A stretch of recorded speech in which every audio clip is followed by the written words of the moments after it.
this is the topic I have been waiting for. The Microsoft event. And I don't think anybody else other than me knows a lot of information. I think, Dad, I think you have some.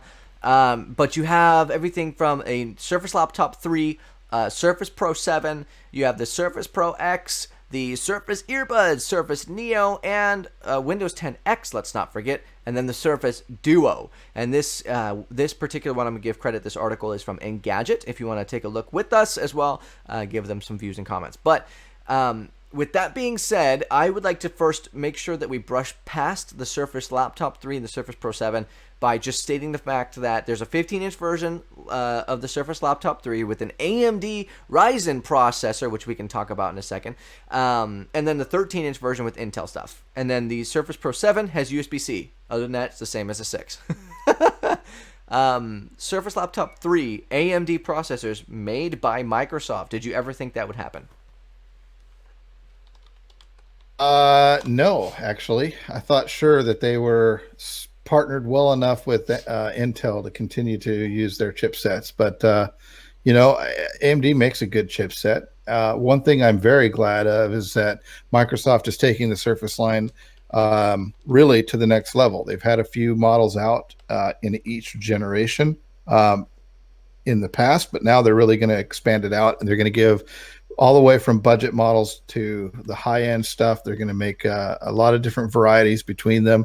You're going to really hit every price point, and except maybe Chromebook style price points, right, where they're only a few $100. But it's good that Microsoft's expanding on this. It's a good product, and they've got a winning device here, and it's only getting better. So I'm pretty excited. And real quick, I have some comments stating, who is that other guy? So I would like to reintroduce everybody. We have, so for the first time ever, we have Bad Tech and Gaming. For the realist point, we have Brandon, Alex, and Dad. So I'm Brandon. Alex, say hi. Are you out there? Are you still there? What's up? And then Dad, if you just want to make sure that, that they know who's who. That's me. Okay. Okay, now that we've got that done, okay, cool. So we're going to skip right past the Pro 7 because I want to talk about the Pro X. This is exciting. So it's a Windows 10 X, which is kind of like their Windows 10 S that they made, but a little bit, it's a little bit more powerful, right? But it has the Qualcomm. So now Microsoft is working with 3 different manufacturers on processors, on the silicon inside the computers. It's got the Qualcomm Snapdragon 855, or no, it's just SQ1, I'm sorry, processor that they named it. They didn't even name it the 855, but it's based off of that, and then they kind of they integrated the graphics into it a little bit more to create something more powerful, something that works better than the i3, according to what they're telling us. Have you heard about this Surface Pro X? I've not done a whole lot on that yet. So I'm a little behind on the Surface stuff because I've been focusing elsewhere. But what I have read on it is if you need a near professional grade device, it's the one to go with.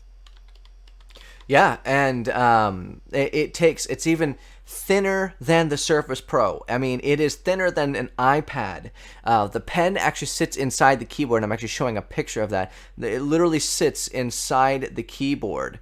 And it's just, this has got to be one of their best Surface Pro devices ever made. And of course, that is pending on performance. We have to see how it performs. Just saying hello to some other people. And so yeah, it depends on how it performs, and that'll really kind of define it. Moving down, we have the Surface Earbuds, which are basically circles inside your ear, and everybody says, oh, they look ridiculous. Well, let's be honest, guys. When the AirPods came out, what did everybody say about them hanging out of your ear? It looks ridiculous. But I think that these are going to be one of those things that kind of goes and everyone's going to love it once they buy it. So these actually can take your information and transcribe it on your voice. As you're talking, as you speak, it'll transcribe it on the Word document or Notepad or whatever it is that you're typing on to give you that kind of demonstration. Also does different languages. So if I told you, now Dad, I'm going to ask you this question. If I told you that you could talk to your headphones, and not only you can your headphones would help you be productive in the fact that you can actually speech to text anywhere you're at, and translate different languages for you. Would you say that that might be worth something looking into? Would that impress you? Yeah, I tell you, you knew it was only a matter of time before Microsoft got into the buds, the earbuds market, right? Apple did definitely came out with that. Samsung's followed suit. There are a lot of manufacturers now. Microsoft integrating that with Surface for dictation type level stuff is a pretty cool thing. Now the next thing is going to be to have the Surface or your Android phone or something like that can take voice and transcribe it into English on the buds. That way you can go to a foreign country and have someone speak into your phone and have it translate right into your ears, and then you can go the other direction with it as well. Mm-hmm. That's the next level. That's what I'm waiting for. Yep, and I think we are right around the corner. I mean, Google's earbuds can do that. You take your earbud out and you get handed to the other person. It helps you. It literally helps you go through it. It's on an app on the phone. Or no, maybe it is just an app on the phone. Like they talk, your headphones hear it, they transcribe it, and then it translates for you. But still, we are like right on the cusp of that happening, which I think is cool. Deckbones made a comment, says, hey, this is a lot like when Apple did with their M chip processors, I believe he's referring to.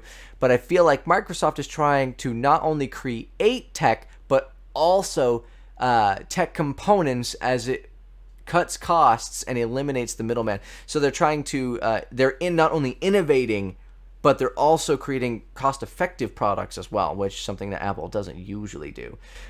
So as we're running low on time, we're actually discussing a lot longer than I thought, which is really good. I was worried about that.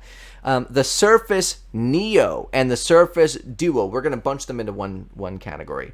The Surface Neo packs two 9-inch screens that fold out to make a dual screen, but the only difference is you have a hinge, right? You have a hinge here instead of a full-blown screen, whereas the Surface Duo is two 5.6-inch screens that fold out with that same hinge, so two different sizes for the same product. The Surface Neo actually has a keyboard that folds out over the screen, so you have a physical keyboard, much like the Surface, and then like a massive touch bar. They're putting Apple to shame with that one, in my opinion, but what do you think? How are these going to affect anything? Two screens, so you're basically holding a dual-screen laptop wherever you go. How do you feel about that? Are you impressed? I'm trying to figure out what Microsoft's market is on this. I agree, having the dual screen is a really cool thing, but they're going for ultra portable, maximum capability productivity market, and I'm not sure that really exists at this point, right? I know a lot of people are bringing their laptops and working in hotels or on trains or whatever the case is. How much productivity are you really going to get with this? Not sure yet.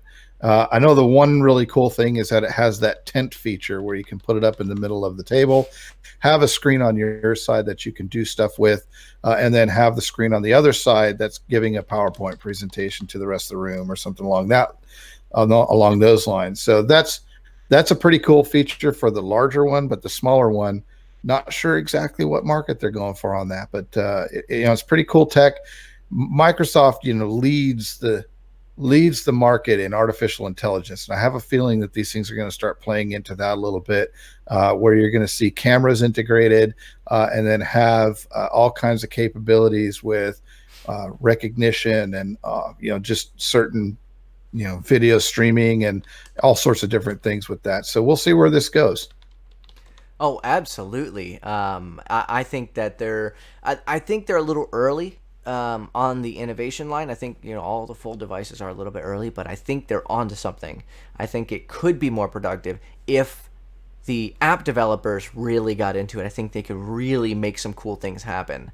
So we'll stay tuned for that one. That's pretty much, again, just like the Samsung Galaxy Fold. Now that comes out in 2020 as well, so that's not coming out this year, but that's on the docket for things that are coming out in the near future. And then the Surface, the Windows 10 X is really the only software that they did announce. It just basically is Windows 10 made for, it's a little bit stripped down. That's also made for dual screen devices. Reading some comments as it's starting to go off. No Minecraft for today. Also, live stream it was nice meeting your dad and brother. So actually, some people, Alex and Dad, that's Deck Bones. If you guys ever want to thank him for that, they said it's nice to meet you guys. Pokestone's glad to be here. Pokestone's giving me a hard time because he thinks we're very Apple biased against Apple, and we'll get to that in a minute. And then let's see, because the Bose headphones are the ultimate. Yeah, Bose headphones are great. Okay, moving on to my second favorite one, Google Stadia.